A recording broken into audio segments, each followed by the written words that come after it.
the stream. Okay, all right, we are up, we are live. Hello, and welcome to Fermenting Opinions. I'm your host, David Popeiden. And your co-host, James McVeigh. And we are Fermenting Opinions, the podcast in search of a more palatable political ferment. Tonight on deck we have, and this has been maybe a couple weeks removed from the whole Charlottesville situation, but the whole clash between alt-right, Antifa, and what have you. We wanted to dig a little bit deeper on what Antifa is, and tonight with us we have the privilege and honor of having the opportunity to talk to someone who is a Antifa proponent. I don't know if I want to call him directly a member of Antifa. I'll let him explain himself on that a little bit better. But we have with us on the line Colin, and Colin and I had some interactions on Facebook, and he agreed to come on and talk a little bit about his perspective on Antifa. And so first of all, do you want to tell us a little bit about yourself and maybe how you got involved or became interested in what Antifa was doing? Well, sure. I come from a long line of people that were brought up in the religious society of Friends, or Quakers. So, basically, we're one of the phrases you could call us a peace church. There's a lot of funny ideas about what Quakers are, but basically we're a very modern belief system that doesn't really thumb Bibles or anything. And, our basic tenet is that there's that of the light in everybody, that basically this society was formed in the early mid-17th century by a guy named George Fox, who basically instigated a form of radical egalitarianism in Britain. And basically, a lot of us Quakers, if you want to call us that, still maintain a belief in radical egalitarianism. And so that's basically where my ideas come from. And it also puts me pretty squarely in what you might consider a nonviolent anarchist type of belief system, which is actually, you'll never hear a Quaker say that much because, we were formed, quite a bit before, Proud Home and any of those guys. So, so it's just basically, I, as a young person, recognized that distinction and started and have identified since I was, since the 60s and 70s, and I'm talking, I was born in 61, so I was a pretty young guy, as both a pacifist and a Quaker and an anarchist. And it's in that the whole Antifa thing is just basically, it's what you might call the fallback. It's just where it's like a starting point almost, given, my mother survived the Blitz in England and all of that. And, and it's kind of basically, my perception of it is that, to call yourself, a fascist or a Nazi, or to claim any of that, to say that, blood and soil and all of this stuff in this day and age is to acknowledge what a Nazi or a fascist is, and to say, I'm okay with 6 million dead. Yes. And so to me, for when somebody identifies in either of those states, it's of course fascism and Nazism, and it's a broad spectrum of oppressive regimes and thinking, that for somebody to identify as that in this day and age is actually way worse than some poor schmuck that was trying to earn a living in Germany, or earn a living or not get beat up on the streets and by a black shirt or a brown shirt. Sure. So that so basically that's my identification with Antifa, and that is actually, the basic definition of somebody who stands with it. It doesn't mean, there are organized, portions, of course, there's, the California one is represented by, Yvette Flarka and all of those who, I do not necessarily agree with. And then there's those that are less affiliated and more of a anarcho type of person like Josh Dukes, who was the person who was shot in Seattle on the night of the inauguration. Mm-hmm. I think I remember hearing about as that. Far as organization, it's there and it's not there, and and a lot of that is your regionality where you live. Sure. So it depends. If I may interrupt you, I apologize. I was going to say. No.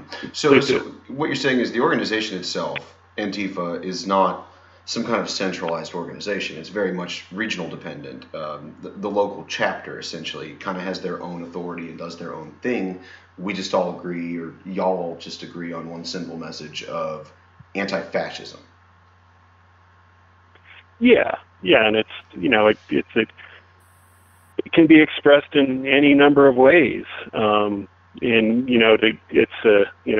kind of like, I don't know, back in the day, Earth First was another, somewhat anarchical organization, which basically said, we don't have lists.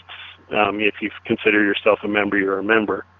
And of course that has, some very important legal implications, as well as philosophical implications. The legal implications, meaning that, that if you organize and if you get together in somebody's house, you're going to have infiltrators, and that's not a paranoid thing. It's, you can go into the ACLU website and look for, FOIAs on infiltrators within peace groups, within environmental groups, within anarchist groups, and it's it's done.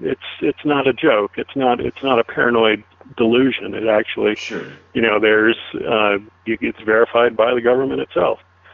And so that's one of the reasons. And then philosophically, on the more anarchical end of things, we don't tend to want to have situations which can invoke hierarchies or even spokesmen, so to speak, somebody that's, the go-to guy. So are you bucking the trend then by speaking out? Should I ask that maybe or should we clarify rather that you speaking, you're giving your own perspective on how you see yourself as involved with Antifa, rather than saying that you are actually speaking for Antifa or delivering some sort of official message?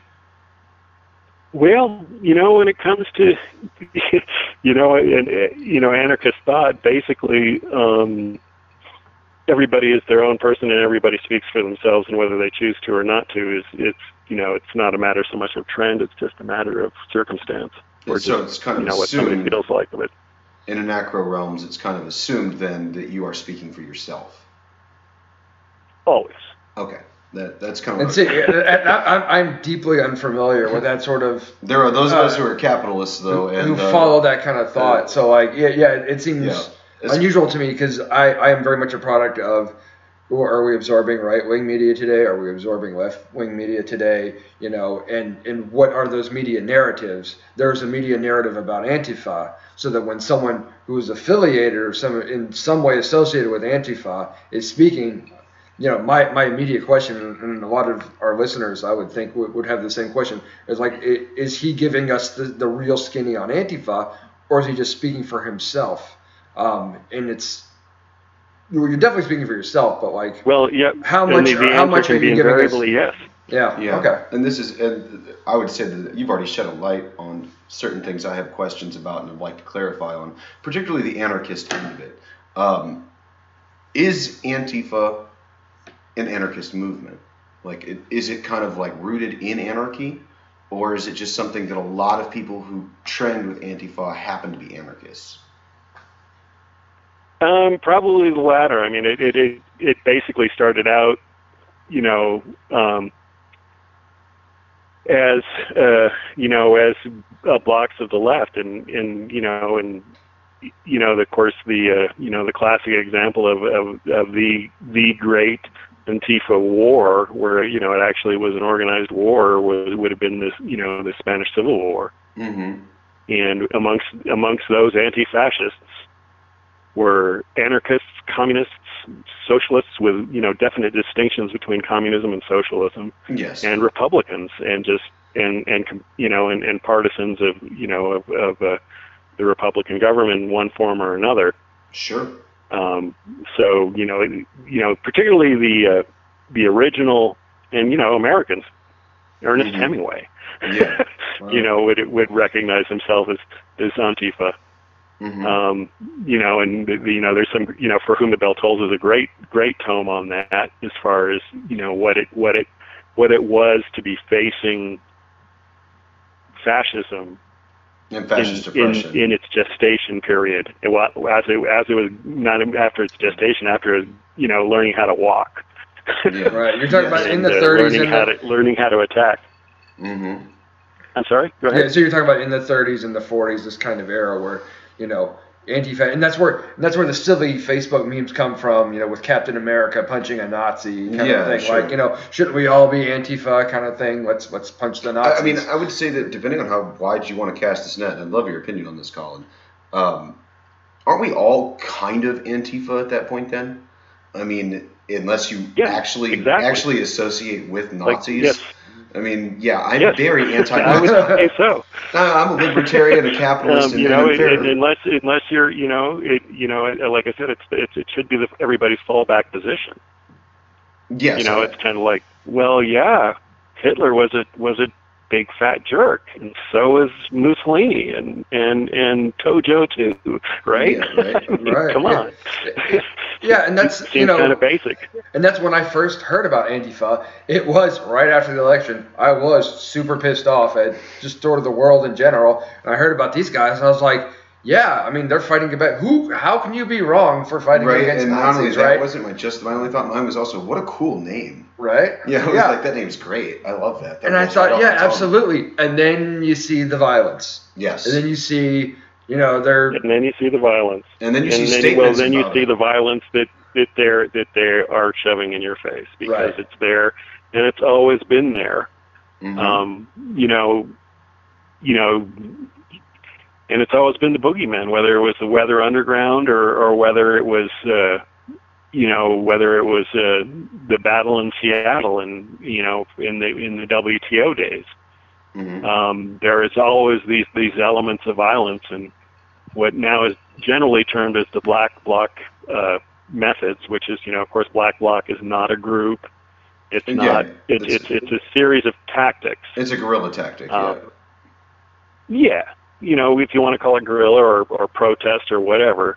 And there is a great, not a great many, but there is I guess you could call a very visible minority. Yeah. I would still like to think minority, definitely minority in protest movements, and I would like to think minority in anarchist thought that go all the way when it comes to believing that life is sacred, property is not. Okay. And I think that's an important point to make. That simple statement: life is sacred, property is not. And that's there, and I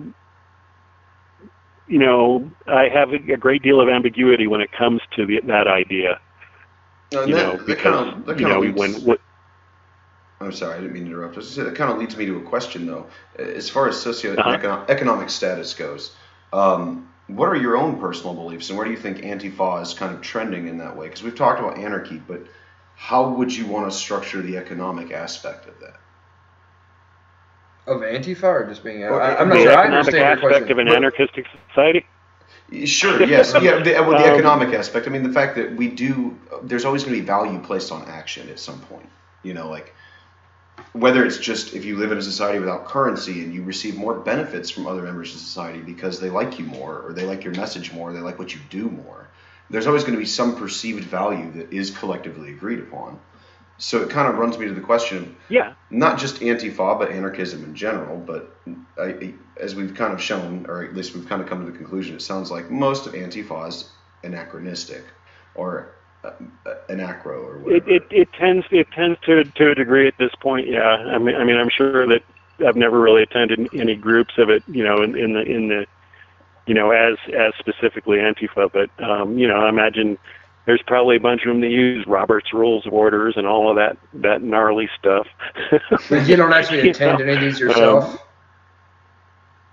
You don't actually attend any of these yourself? You've never been to like an Antifa like movement meeting or a group meeting? I don't know if you have a local chapter. Not specifically or Antifa. You know, okay. Basically, you know, there's different groups here.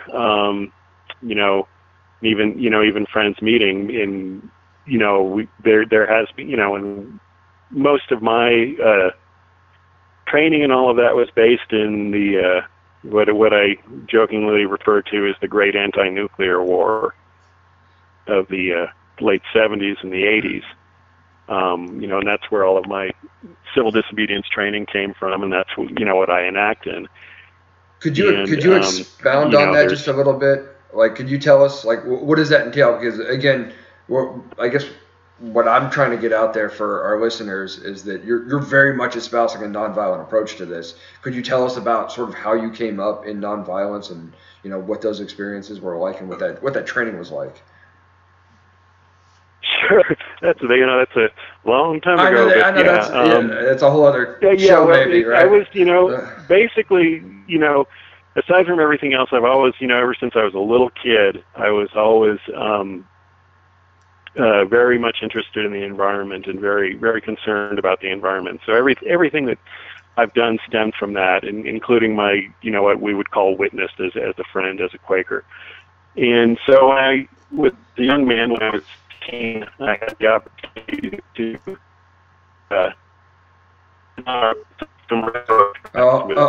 hold up a second. Hang on, just 1 second. Yeah, your signal's breaking up on us a little bit there.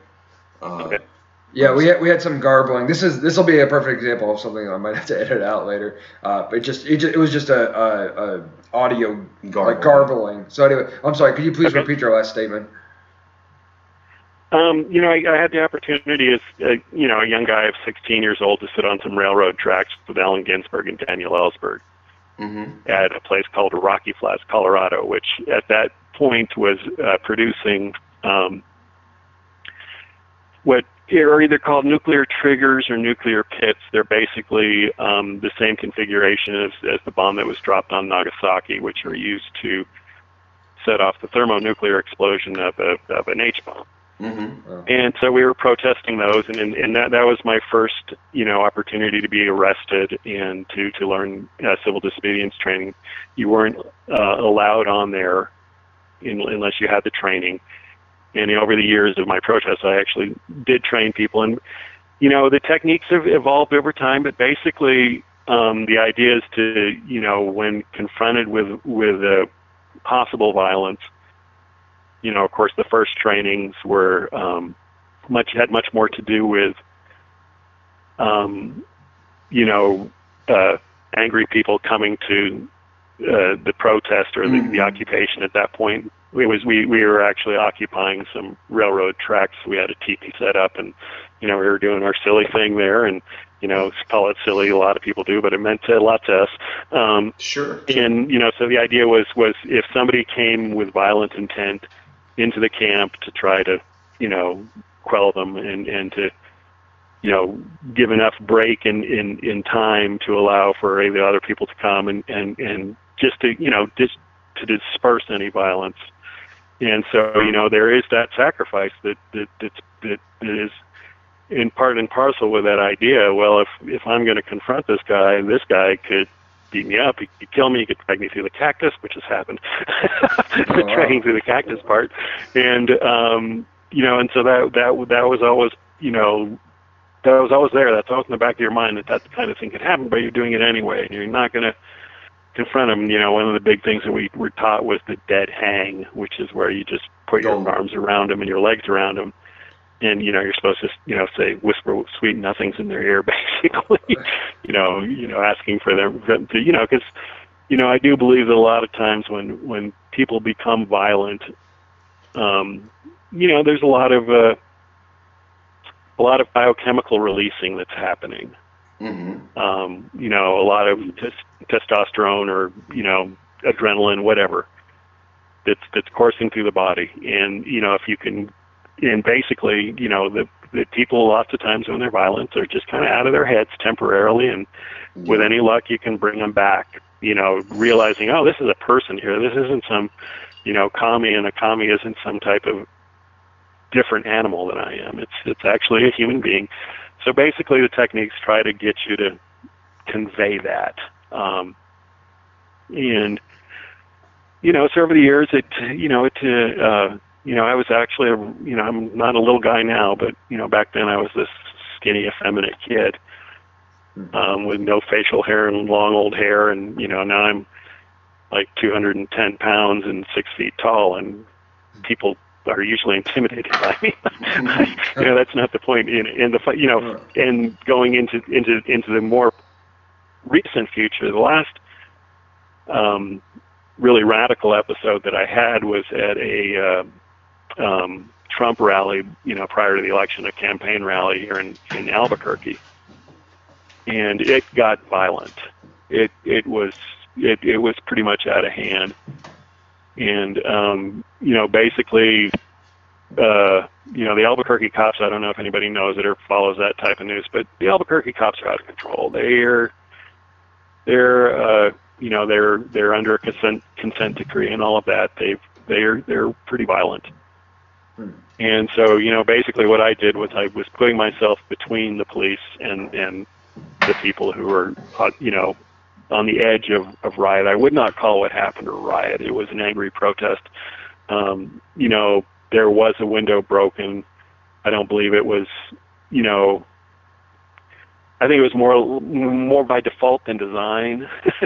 And, New Mexico's Spanish and Mexican. I mean Spanish going back to,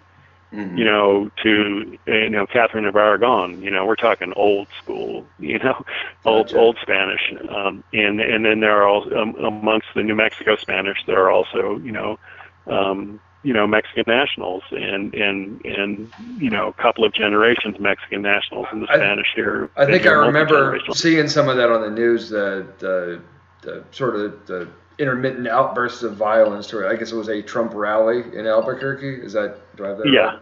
Yeah. Yeah, that's yeah. Yeah, so I was in the thick of that. and that's and there was. Go ahead. Yeah, what do you think about it? It's something that I've noticed a lot in terms of not so much just presidential campaign rallies, but just in terms of prominent right-wing pundits, essentially, that they deliberately seek out sort of like liberal bastions, like Charlottesville, like we talked about before with the riots there. That's a very liberal city. So of course the alt-right picked that because they knew it was going to get maximum sort of outburst effect. Right. Do you feel like that was something that was taking place in Albuquerque? Yes. I don't believe that the Trump people really knew what they were doing coming to Albuquerque. I mean, Clinton carried New Mexico by 8 points, practically 9 points. When you say the Trump people, when you say the Trump people, do you mean his supporters, or are you talking about like his campaign managers and people like that who set that stop for his rally? I think his control module. Okay. That's what I was wondering. Campaign people, yes. Yeah. That's what I was wondering. I don't think he came here. Because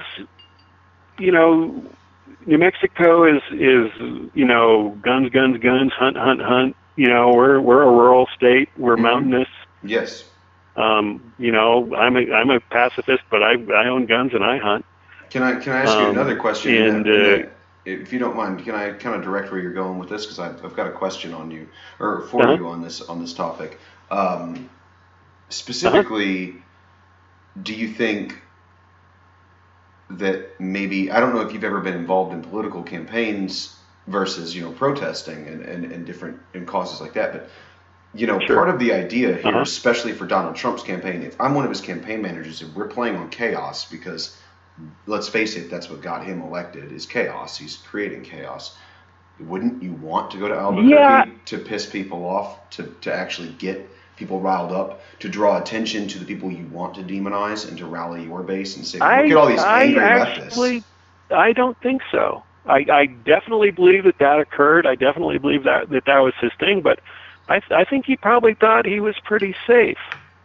You know, I think what really would have surprised him more than anything was the woman that we call here La Tejana Chupacabra, or our governor Susana Martinez. I think she was. I think he was. I think he was, you know, kind of nonplussed from the very beginning that she didn't come out supporting him. I think he was. I think him and his campaign, and particularly the people that were pulling the levers behind him, figured that Albuquerque was a good safe space for him. You think so? I think so. Yeah. You know, we're funny, and you know, at that time in particular, you know, Susana Martinez was popular, and you know, she's since, you know, been recognized most, you know, in New Mexico as not so cool. Yes. But at that time she was popular, and I think, you know, I don't know if you remember that, you know, it was one of those funny little spats that was happening during the campaign. You know, where, you know, he was actually interviewing her for positions in the government. Trump was. Yeah. So I you know, and you know, like I said, I kind of think because, you know, New Mexico is, you know, even our two senators who signed on to the universal health care bill, Martin Heinrich and Tom Udall, they don't come out very strongly for gun control. They what a lot of us Westerners think of as sensible Second Amendment, you know, legislation. Yes. You know, the basic. We're funny out here. You know, we're the West. Yeah. No, I mean, and that's what your push in general, based on your population and everything else, is kind of decided by your history as well. I mean, the guns won the West. Let's be honest about that. You know, I mean, right? Yeah. They're going to displace people. Like, you needed guns to do that. And there's more of an independent spirit out there. Yeah, exactly. I think that's this idea that life back then was more difficult in the frontier than it is, you know, in cities and whatnot. And so they're going to value. Yeah. So as far as Trump coming out here to start a tempest in a teapot, I'm not really sure he did. I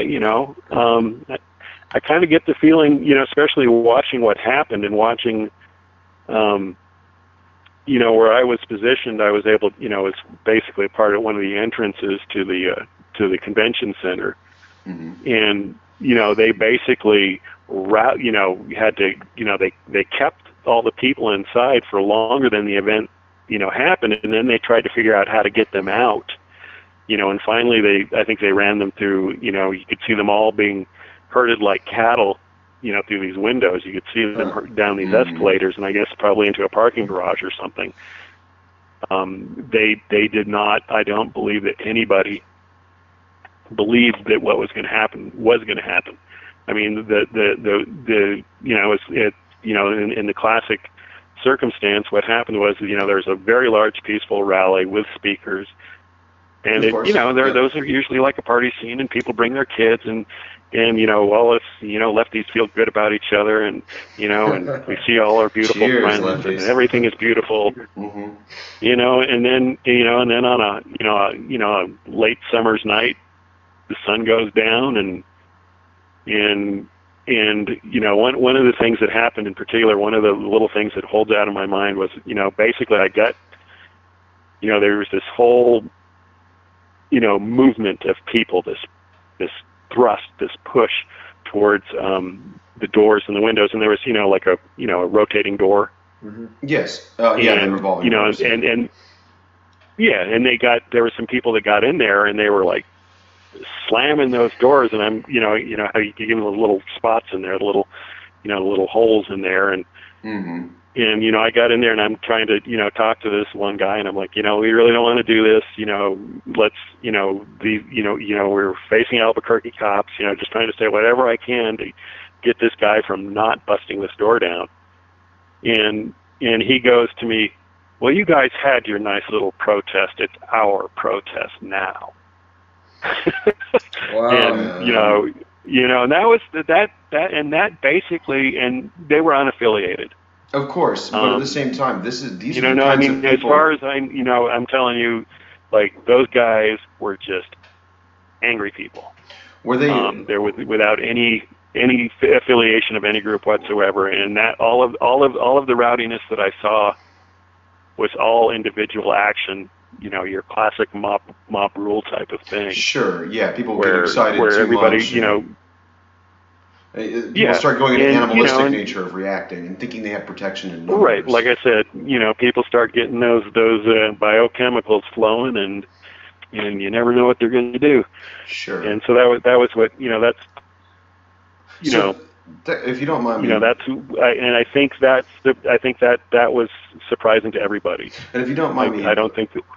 Sorry, if you don't mind me asking, I wanted to ask. I think we've got a pretty good idea on how you feel about this, but I wanted to know, particularly the counter-protesters. Let's talk about Charlottesville for a minute, and let's leave out the terrorist attack, murder stuff, because we've beaten that horse to death.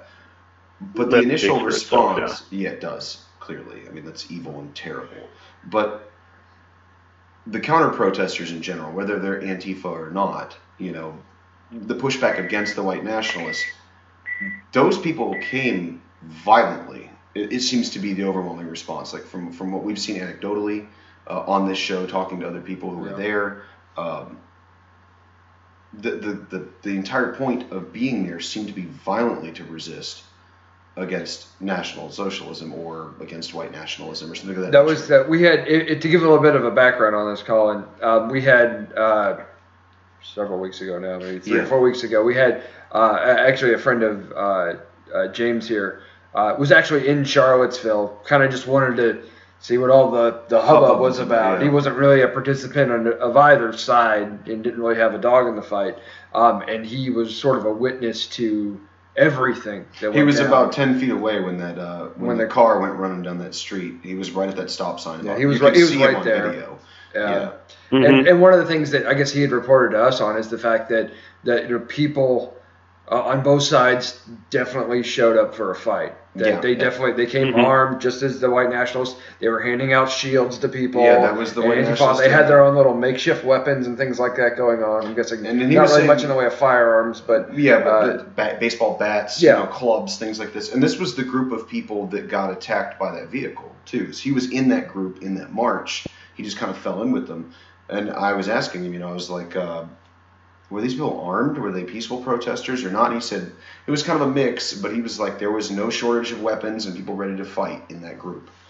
And so my question is do you... What happened? Well, I agree with you there. And that's entirely why I'm anti-violence as far as protesting goes. You can make a message very clear and very strongly without violence. And so what I'm asking is, if you were in that situation, would you march alongside these people with weapons, as happened in Charlottesville? No, I'd be in between them. Really? This was a group of people that had been forced away from the protest zone, that they were basically being traffic flowed down the street that the police had put them on. Well, your friend was there with them too, Exactly. and that certainly wasn't by intention. Sure, but I'm asking, as a matter of happenstance that happened. To ask the question specifically as a peaceful protester, which you've clearly shown, just from what you're telling us that you are a peaceful protester through and through. You get the tactics, you understand. Yeah, but I think there's a huge difference between a pacifist and a passivist. Fair. And I prefer to be not a passivist. You know what I mean? I don't prefer to be passive, and I do.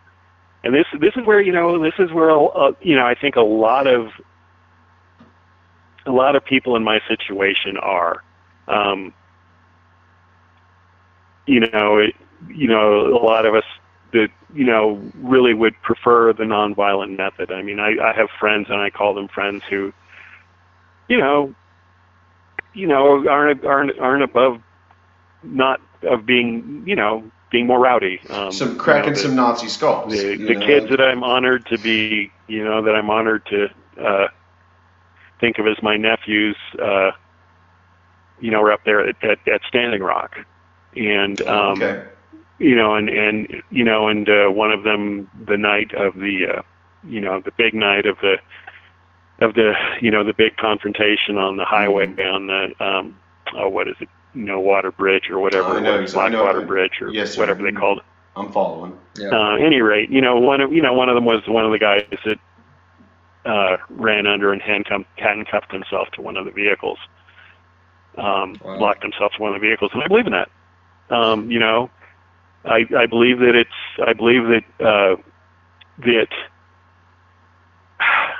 the compromise, and this is where the conundrum is, that I believe that, when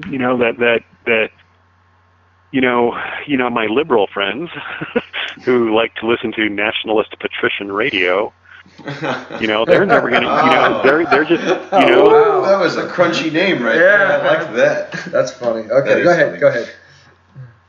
If, you listen to, NPR or the main networks, and, it's like constant, this need that they have to, underestimate the numbers, and I'm a forester and a surveyor, so it's like one thing that I know how to do is count. Fair, and estimate numbers. I mean, that's, so the anecdotal evidence on that end is definitely and that whole thing that, basically the point being is that whenever we go and we do our duty to stand in, in witness of something that we believe to be wrong, we're downplayed, and basically I don't want to, make it sound like, oh, poor us, but, belittled, that our actions and even to the point of our numbers are literally belittled, are, shown as less than. And so there is a huge amount of people amongst, the left or whatever you want to call it, who are extremely frustrated with, your standard, permitted protest, because basically it's like a mechanism now. People go out, they're underestimated. They have maybe if you're lucky, they actually have a man on the street comment on it. But basically it's kind of like it's kind of like having an eyelash fall out in the public's eye. It's like it doesn't register. It's not really counted, and so and the media process, and again, especially when they try to do in-depth stuff, like, and again, that my what has become my nemesis, we're not talking Amy Goodman here, we're talking about the main nationalist patrician radio and morning emission and all things contrived. Wow, God, this is amazing. The wit here is beautiful. I love it. I love the idea that we have leftists that actually are saying, man, leftist media sucks. Well, it's basically, when you're listening to those guys in particular, it's it's the Koch brothers, it's the Waltons, and it's Mr. Microsoft, Bill Gates. They're bought and paid for, and not by the public that pays for it. Sure, you realize. You obviously know the conservatives, and hell, even I'm guilty of this occasionally as a conservative, will demonize the people that you're demonizing right now. I think that's very interesting. I've never actually heard that kind of demonization from the left about the left. I kind of like it. Like, I'm on a weird fence. But you are really calling them out for what they are. Because a lot of my friends are, back in the, in the Earth First days and all of that, there, a lot of my friends come from that tradition, and in a lot of ways, I do have a certain level of support when it's material and not human, when it's not person, on the one hand, my ambiguity comes with, well, how do you know that you're, like when Elf would burn down condos that were getting built in ski resorts, or blow up parking lots full of SUVs.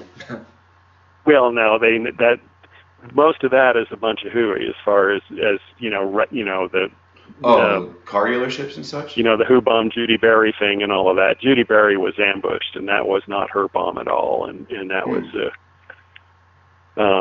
any rate. I'm not familiar. I'm not familiar with that either. My point being is that when these things happen, when these things happen, my ambiguity becomes, well, yeah, this, you might have stopped the corporate octopus for a moment, but was there some carpenter's tools in those condos? Because there was one big fire that got lit in a bunch of condominiums that were getting built on the side of a mountain, and whereas I appreciate the anger at desecrating what I believe to be a sacred mountain, and why the hell do you want to cut down these trees and put all these houses there, on the one hand, and so the idea of eliminating that, and there is a huge part of me that relishes and applauds that.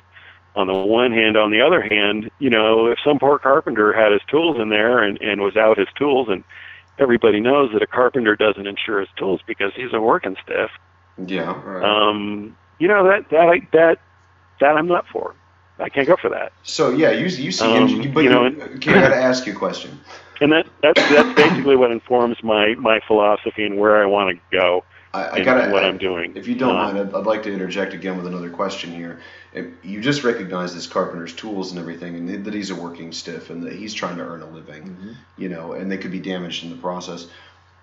Isn't that kind of against the anarchy philosophy, I guess the anarcho philosophy of property doesn't matter, people do? Well, no, he said sacred. People, no, sacred property isn't. Oh, okay. Because you're harming that person's ability to live. You're harming his property, though. Right. Versus you can harm a corporation as much as you want. If you can bring B of A to its knees, bring it to its knees.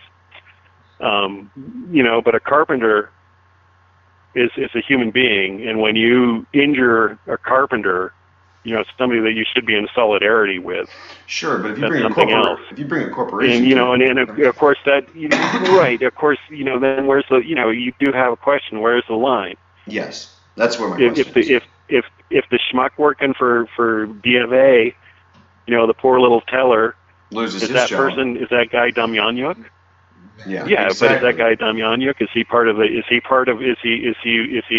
a guard at Treblinka? Sure. and that's, right. There's a lot of the other thing, yeah. But again, you lose a job, there's another job. You lose your tools. Buckminster Fuller said, sorry, it's a little bit. You lose your ability to Buckminster work. Fuller said that a tool is an extension of a person's hand. Sure, and I agree with that. So entirely. At some point, that tool is a person and so too. that for me becomes the question. Okay. Where are you cutting off somebody's hands? Oh, that's fair, and that's a good point. And that there's more than me that believe that. There's more than me that question that, particularly amongst anarchist circles. And like I said, I've got friends that that want to poo-poo. Lots of times I get taken aside and say, "Well, you're different," because I'm the guy that. That actually was down there in Albuquerque and, took some rocks to the head and all of that. Mm-hmm. And so, I can be one of them for that, but there is an aspect of the left that despises what are called liberals. And, to a certain degree, I can respect that,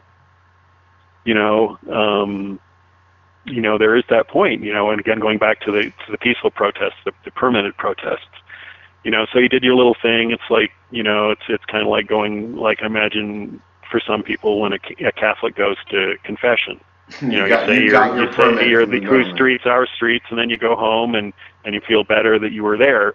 And that's a decent, viable, authentic catharsis. Go for it. But there are those that believe that that's not enough. So, and that's what I was going to ask you on that end. You need to throw a monkey wrench in the works. What I was going to exactly, I was going to ask you on that end a little bit is, so are you comparing this kind of the idea of the difference between being charitable and being magnanimous in the sense of, or magnanimous in the idea of you're giving money to some organization because it makes you feel better and it's its own vanity thing? Versus you're actually contributing money or contributing action to this charity because you really do believe in the public good. And what I'm asking on that contribution is what you call permitted protests. are these people who get their permits from the government to defy the government, essentially, are they like akin to somebody who donates money to a charity so they can sleep at night? Well, I would even go as far to say that I think that those that donate to the charity of their choice believe in those things, and that's the expression that they feel that they can do. And I don't want to condemn that action. I don't want to think that that's wrong. Well, sure, but at the same time, do you not see how it could be compared? But that's the point. You see, I don't. It is not for me to condemn the liberals, and it is not. They would do such a thing. I don't. I think that's a. I think that most people, to the best of their ability, are always going to try to do the right thing, and that's, Okay. I think that there's, even. Was that beeping on my end or your end? I think that's beeping on your end. Must be on your end. I hope your phone's charged. Yeah, I was going to say. This has been a really interesting conversation. Yes, it really has. That's what I was thinking too. David, I'd like to see what you got going. Well, I'm getting some beeps, so I'll just let them go. To train on that one a little bit, as far as,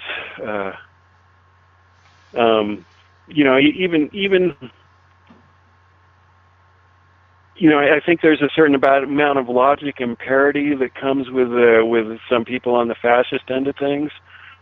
But, I think that, bless their hearts, they've got to, there's got to be some type of twisted altruism that drives that. Are you saying that you believe that even fascists believe they're doing the right thing? I think a lot of them do. I actually agree with that. I don't think anybody really thinks of themselves as the bad guy or an evil person. Sure. I think everyone thinks they're doing the right thing, even if they're, making the tough call or the hard choices that others are willing to. However you want to rationalize it. But I think people always think they're doing the right thing, essentially. Yeah, we look at ourselves as the rational animal, though. I mean, right. How in the holy hell does fascism ever come across as rational? I mean, yes, you would have to talk to one of them to find out. I'm just saying, I don't. We've got the other side tonight. I just don't understand the concept of how fascism is rational. How telling others what to do with the threat of death or violence is rational. Well, I think if I were to, engage in a conjecture, I think these people think they're trying to save, their country. They're trying to preserve society for their children. I think they really believe in those grievances that they're professing about what's happening with the degradation and they really believe in like race biology and things like that. If that's reality to you, then you would act on it, wouldn't you? If that is really real, I mean, it's to me it's absolute junk. I feel like at that point it's a mental illness. Yeah. But, well, I just don't understand that. But okay, it's extremely motivated reasoning, is what it is. I'm sorry, Colin. Continue. Go ahead. Yeah. He's like, what that guy said. See, you get a lot better with the liberal than you thought. Obviously, these folks are invested in it, and it is. Yeah, you could poke holes in the logic of it all day long. I mean, what was what's her name? The woman, heiress of one of the Sears fortunes. She just gave all of this money to that party that just won all these seats in Germany. Oh, boy. What was her name? And Nina. She did well for herself, whoever she is, because Sears. Nina Rosenwald, and Gatestone, and basically, it's this thinking that, the AFD party, Alternative for Germany party, they just won like 13% of the they won a bunch of seats. Yeah, they did. Mm-hmm. And that's why Merkel is reaching out to try to. This woman who is like also ultra Zionist, family of the Holocaust survivor, because of course, and so she's and it's like, Flo, what is more ingrained in Northern European thinking than anti-Semitism? It's like nothing. You're giving them money because at this one moment in time, the AFD is coming out against Muslims, right? Against people from Islam, from those countries, from those Trump banned countries. The lie that's perpetrated. What are you thinking? What are you thinking? I mean, people bring up anti-Semitism. It's centuries older. It's centuries older than anti-Islamic ideas. Of course. Everyone who talks about Judeo-Christian values is a liar, essentially. Yeah. That it's this buffoonery, this trope, like they're all okay. I know lie involves intent to mislead. They're propagating falsehoods. Okay, obvious falsehoods. The idea that these cultures, the Semitic culture and the Western European Christian culture, that they're somehow walking arm in arm through history, and it's the biggest pile of crap. Right? You mean yes? Between but it's time to get together because we hate the Muslims. Right? And the point being is that's where the blindness lies. You know what I mean? Well, I think that whole the enemy of my enemy is my friend theory. It's we have to talk about it's kind of what I call binary thinking. It's just like on or off. Well, and I think that there's every one of us has different forms of intelligence. I think it also is important. Some of us, you wonder about intelligence at all. Well, I think it's also important. You can't really go there. I think it's important to discuss this from a sense that we look at this through the First Amendment lens granted to us in the United States as well. Not every country has something that allows freedom of religion. And I think a lot of the danger presented by Islam, and the reason a lot of people are afraid of it, is because there are radicalized Islamic countries, and even if they're not really radicalized, like there are countries that use Sharia law and things of that nature to oppress people, and that is their interpretation of their own religion, and it's oppressive as hell, especially to women, but also to homosexuals. Across the board. So I think at that point, a lot of gnarly stuff. At that point, aren't you looking at kind of this idea of almost the same reason that you would move with anti-fascism is this movement of oppression through government, through religion. There's going to be some pushback on Islam always, because there are Islamic countries in the Middle East that oppress the living shit out of people under the name of Islam, and that doesn't make it right. Yeah, I don't think it makes it. And which is the one that beheads people all the time? I completely agree that there's a lot of backward stuff, but as far as basically, we're just doing there. It's right now what we've got over there is this, this huge proxy wars going on between, one faction or another. Well, in the United States, we support Saudi Arabia, which is, a very backwards country. Quintessentially right up there, and it makes Iran in many ways seem like a bunch of pantyweights. Right, and exactly, and we. I think we just got the ability to drive over there. Yeah, we kiss Saudi Arabia's ass though, because they want to kiss our ass, and they're worth a lot of money. Well, they got a lot of oil. That's why we play ball with them. But Iran, prouder countries. It's habit as much as anything else. Sure, but prouder countries refuse to bend to the West, like Iran, and they get demonized and labeled as terrible. Whereas Saudi Arabia, in my opinion, the way they run their country, is worse than the way Iran runs theirs. Saudi Arabia will only bend to the West as much as they need to. Exactly, and that's what I'm saying. Is Iran refuses to do so. I'm sure it's in many ways in Tehran in particular. If you're talking Tehran and Riyadh, the countryside being alternative. Sure. I think it's probably fairly better to be a woman and to be educated and to be driving around and sure. But it's easy to get into splitting hairs and all of that when it comes to questioning the cultures of others, isn't it? Well, it is, exactly. Well, I understand that. I mean, it's a war of attrition in that sense too, is that you adapt to your environment if you grow up in it. You accept this and you move to change things in ways that are acceptable. Even if it's small baby steps, you're trying to change something for progression, and that's fine. I get that. But what I'm asking is, I guess, if you're going to come out on the side of Islam, or even the freedom of religion thing, and talk about, the comparison between anti-Semitism and Islamophobia or something of that nature, aren't you kind of standing up for the oppressor from the Antifa aspect? Like, we're talking about not a fascist government necessarily, but a government that does fascist things.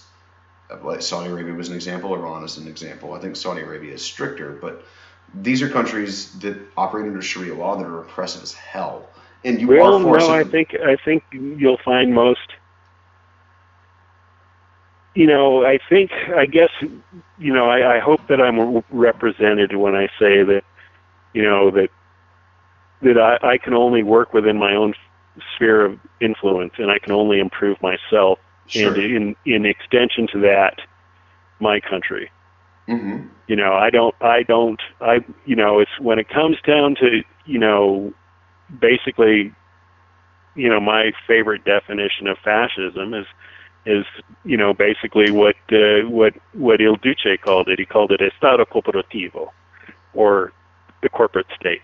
Mm-hmm. And one of those, basically the state and corporations is one, and one of the aspects that is often required with that, and has been shown to be historically a driver of it, is the military. Mm-hmm.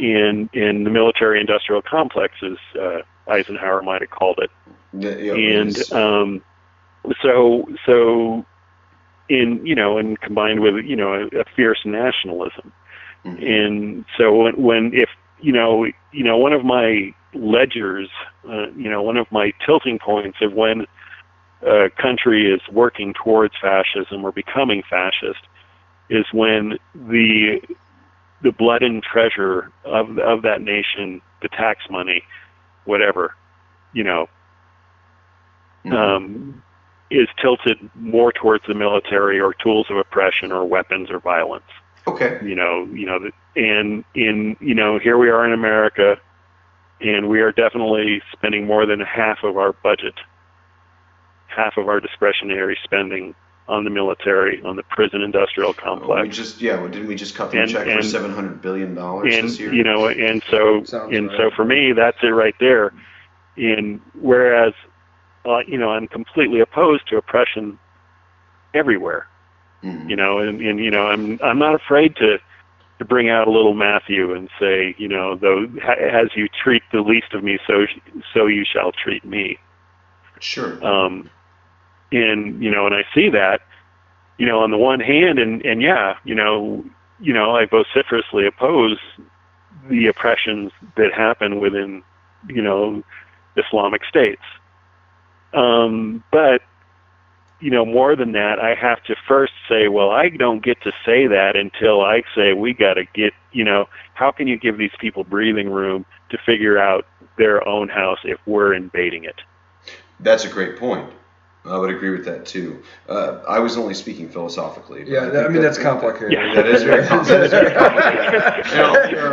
We were talking about beating up on alt-right people and punching Nazis. Yeah, exactly. It's good to. That's what I wanted to understand. Obviously, you're opposed to their oppression as well.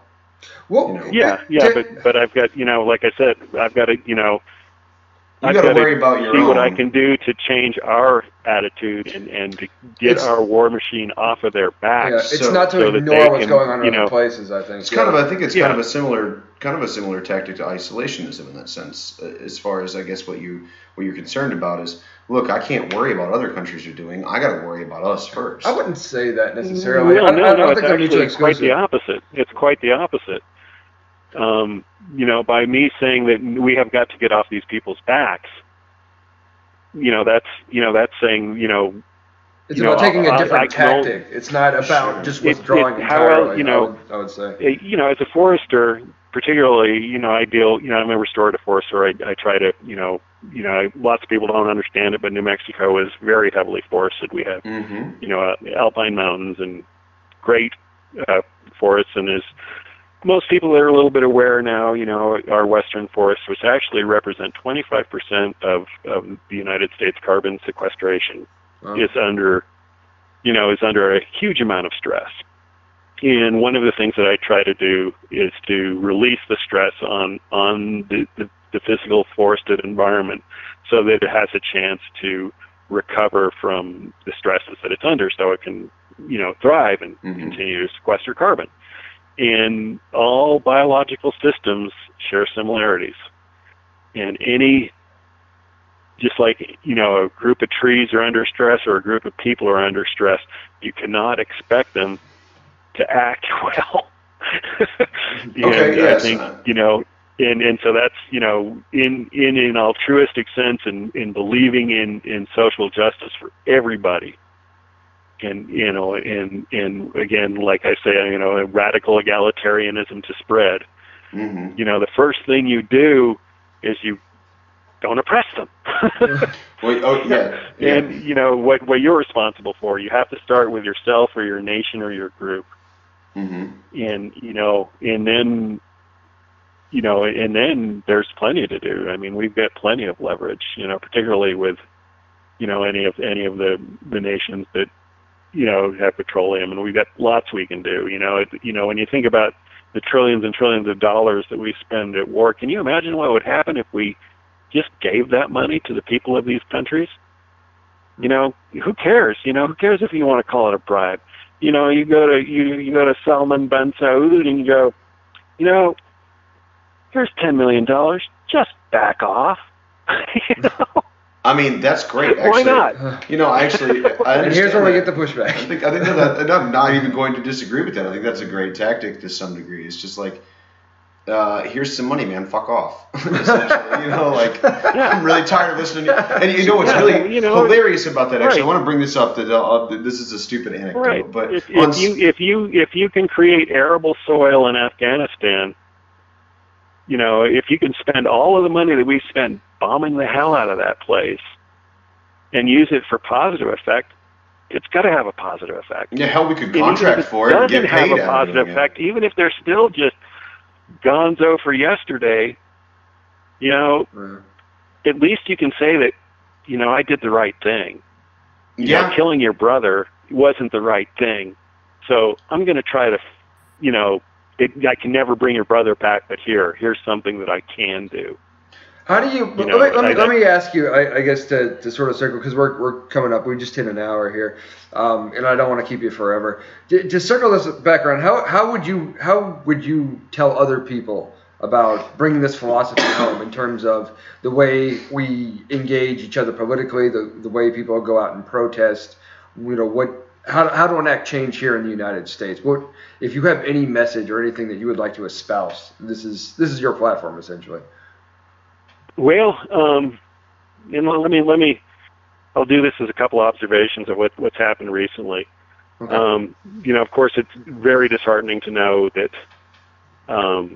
you know, that your buddy saw, you know, the same actions on both sides, and that, you know, that breaks my heart. On the one hand, you know, personally, like I said, I would have loved to have been between Cornell and those Nazis, but I wouldn't have been violent. And I would do that on the one hand. And on the other hand, you know, there was, 36 or something, there was that great big old battle in Britain between the fascists in Britain, and, you know, they wanted to walk through a neighborhood, and they were basically pelted away from there. And although, you know, the fascists did gain more votes in Parliament, et cetera, they basically failed. And now what we're seeing, you know, the the dog shit protest in San Francisco, and they ran away. They couldn't have their guns. They ran away. In Berkeley, they ran away. They were going to have a week just this last week in Berkeley, and they ran away. And you know, so who is they had their day in Charlottesville. He's talking about the fascists had their day in Charlottesville.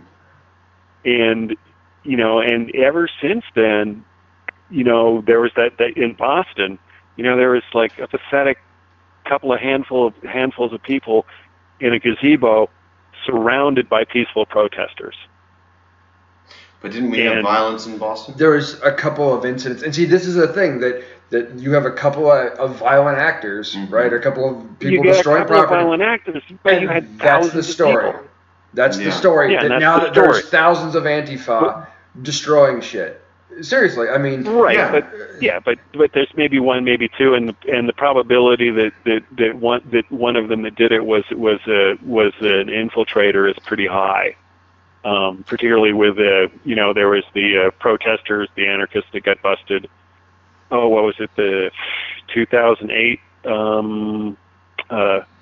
Republican convention in Cleveland. Yes, I probably got the day wrong. I think you're correct. I think you're actually right about that. So that was agents provocateurs. They exist.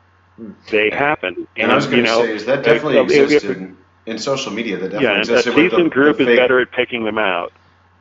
As far as all my time at Rocky Flats Truth Force and all of that, and Food Not Bombs, all of those groups. We're pretty good at, a lot of the more seasoned groups are good at picking them out. And of course the groups that are a little bit itching for it, they're not so good at picking them out. Yeah. But yeah, the point being is that over the last couple of months after Charlottesville, they've been pretty well shut down. They've been pretty well looking like the poor little ignorant bastards they are. I mean, I hate to say it after all this altruism stuff, but, when it comes down to the wire, it's like, they're a bunch of scaredy cats. The fascists, yeah, definitely. Well, I would say that, and this was the argument that I made, David, back then. Remember, we had this conversation, and I said, I think you're going to see the white nationalists break apart and sit down after Charlottesville. Because there are going to be too many who are embarrassed over this murder. But you would say, but you said because too many would be embarrassed that somebody got killed. Yes.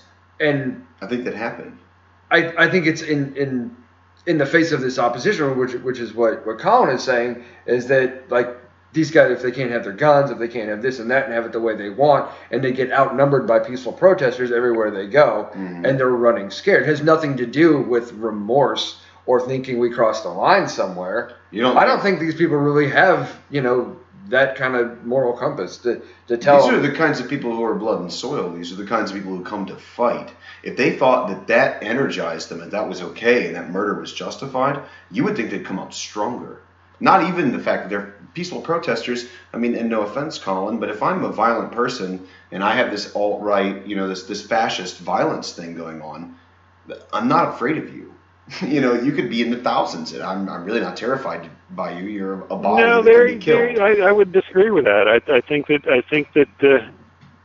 think that one of the greatest drivers of the right wing, the enemy of my enemy is my friend thing is fear. I think that's the driver of it. Fear of the other. I mean, what was Simone de Beauvoir?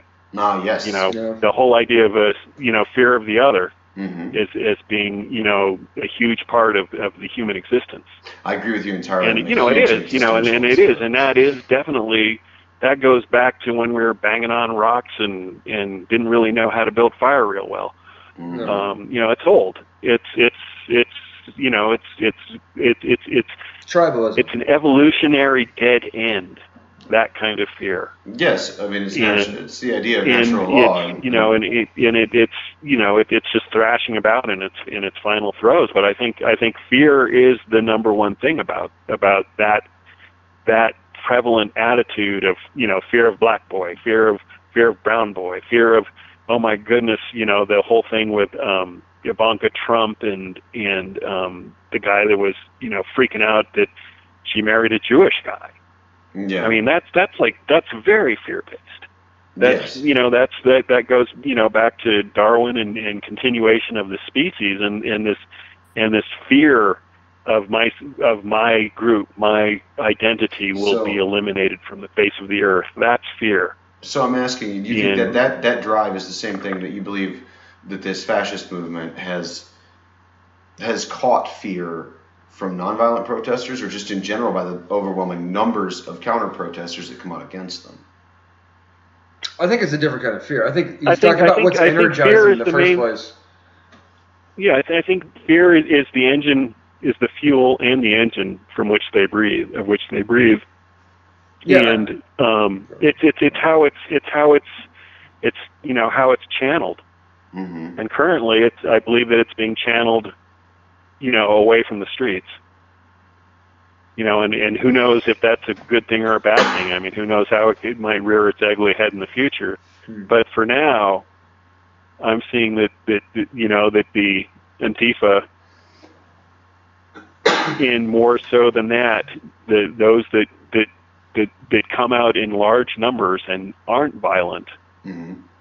Because I believe that humanization is a huge part of everything, and I think personally, there's the fear of Antifa, but I think more than that, there's the fear of the numbers.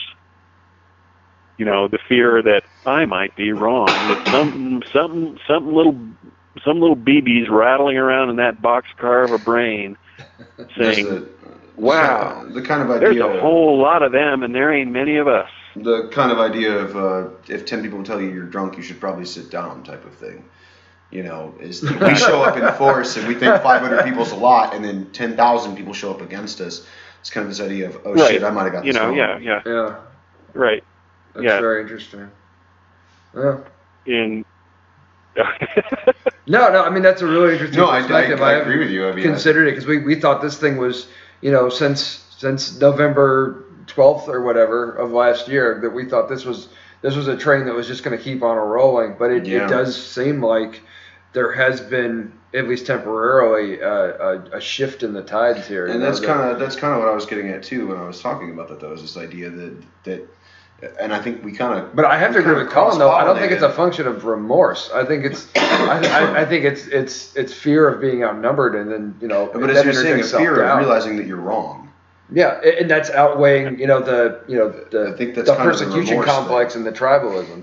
Yeah. I think it's a little remorse for the position in general. It's this idea of, man, if we keep pushing this, we are wrong here. We're on the wrong side of history, and we're now leading to violence, and we really want to start killing people over when the vast majority of this country thinks we're assholes. I really don't think they're worried about how they're perceived. And I don't think they're worried. I think they think they're going to win eventually, and then they get to be the right side of history. But they believe that their perception was something that the silent majority believed with them. Well, I think the mechanism kind of works like this, is that, they think they're right, and then when they're outnumbered, well, amongst some of them, everybody's an individual and everybody's going to have their own way of perceiving it. But I think that there becomes a growing number that goes, wait a minute here. There's 24 of us under this gazebo, and there's 8,000 people out there. Yeah, maybe we really screwed the pooch here. Maybe I ought to rethink this. Yeah. That's kind of what I was getting at too. I think there are those that. The crying Nazi. I mean, that guy. It's like that guy was hilarious. There's some people that you worried about. You're worried about. Who we're talking about? In there.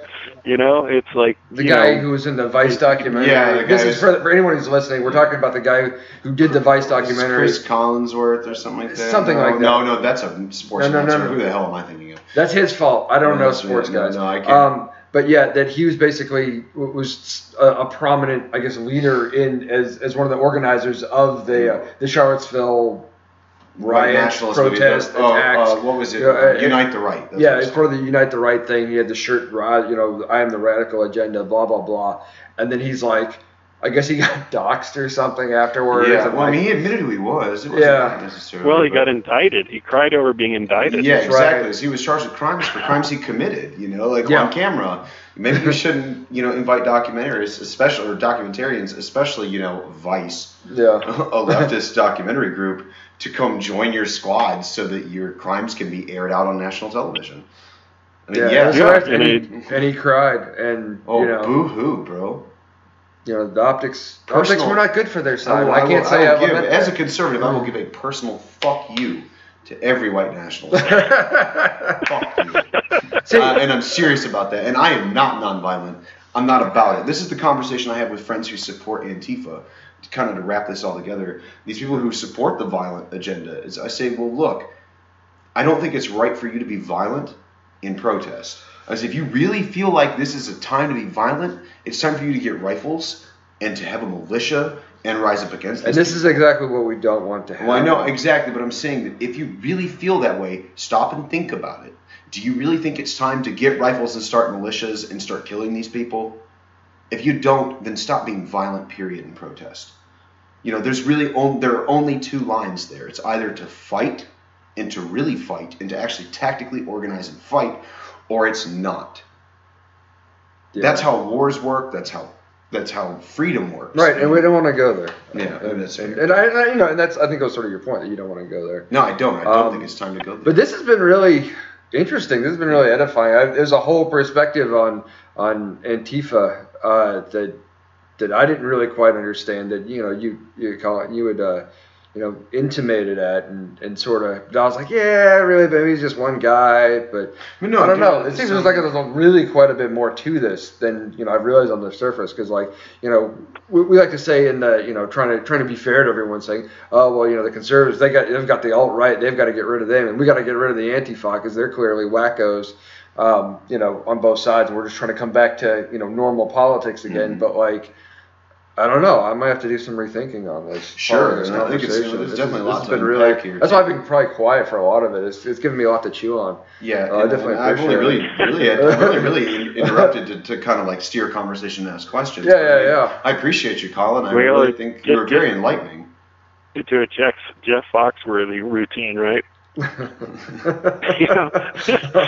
If you don't like people bashing innocent people on the head, you might be Antifa. That sounds about right. Yeah, it's a little bit closer to that, maybe.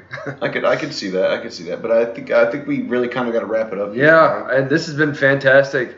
I hope you check us out. I'll send you an invite to our Facebook page because I want to keep talking with you. Your insights have been really enlightening. Very enlightening. It's given a whole new perspective to what I've heard from media and all this, because I have never actually spoken with a person who openly proclaims affiliation with Antifa in any kind of way. I've got friends who are what I would call radical leftists, who they're more just. I see them as millennials. I see them as millennials who are just angry and looking for an outlet somewhere, but they don't have their thoughts put together like you do. You've clearly been involved in this kind of protest, this kind of movement, and with leftist protests in general for years and years and years. You have training in it. You offered a lot of insight there, and I really appreciate that. Well, I appreciate the time. It is interesting. We are mushrooms in this nation. We're kept in the dark and fed bullshit. Also, I really love it. Half the anecdotes and little anecdotal sayings you've been throwing. Yeah, they've been wonderful. What was it? Nationalist Patrician Radio? Is that what you called NPR? What was that? Yeah, I think that's right. Yeah, I feel like I'm going to hear that again and again now. I'm going to regurgitate that as much as now I'm going to have some infiltrator trying to come to my mouth. Yeah, there you go. No, I love it. I want to push that more than I want to hear people talk about BSNBC and things like this. Yeah, that's a good one too. But no, I liked your NPR joke. That was great. That was good stuff. Well, Colin, thank you so much. Thank you so much for joining us tonight. You're certainly welcome. This has been great. Thanks for the opportunity as well. Of course. Absolutely. Well, you take care, and that's going to be it for us. Yes, sir. I'm David Poseidon. I'm James McVeigh. And we are Fermenting Opinions. Y'all have a wonderful evening.